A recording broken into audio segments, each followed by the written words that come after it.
দিয়া নাই, মই লৈছোঁ সাময়িক বিশ্ৰাম। আজি মই চিফ ছেক্ৰেটাৰী ৰন্তু পানী ফুকন, আমাৰ সভাপতি হেমন্ত বৰা আৰু অলপ আগতে মই হৰ গগৈৰ লগত লগ হৈছিলোঁ, আমাৰ সাংগঠনিক সচিব।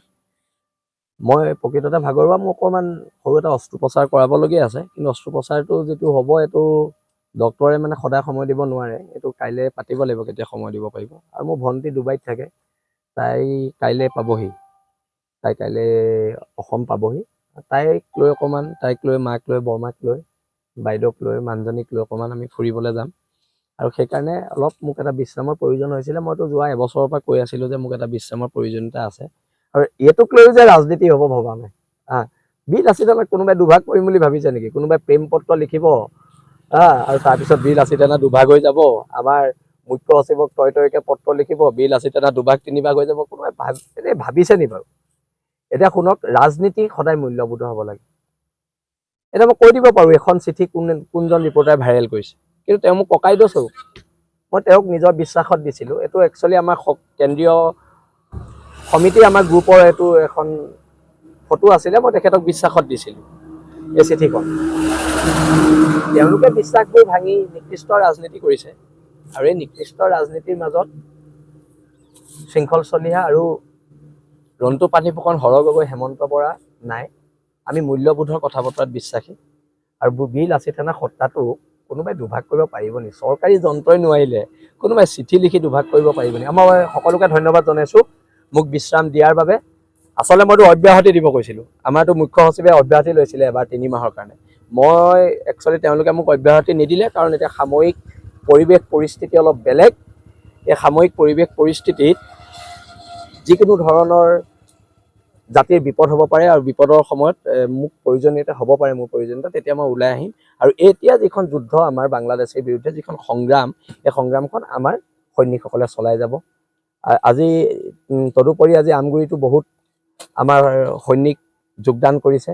আৰু মই প্ৰায় 1 মাহ নহ'লেও 10-15 দিনলৈ মই অলপ অৰুণাচল ফালে ফুৰিব যাম।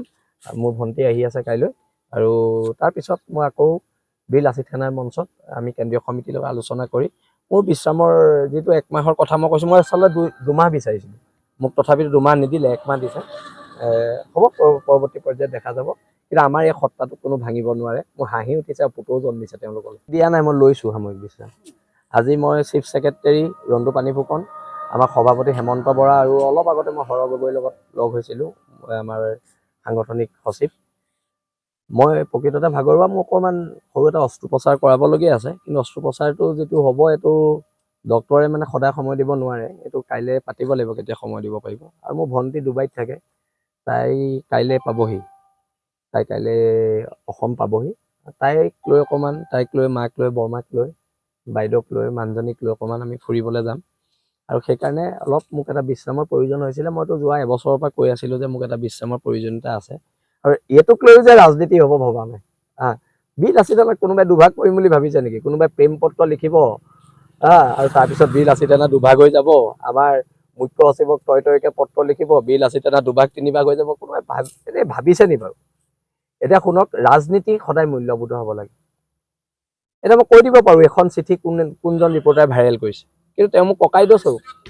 মই তেওঁক নিজৰ বিশ্বাসত দিছিলোঁ। এইটো একচুৱেলি আমাৰ কেন্দ্ৰীয় সমিতি, আমাৰ গ্ৰুপৰ এইটো এখন ফটো আছিলে, মই তেখেতক বিশ্বাসত দিছিলোঁ এই চিঠিখন।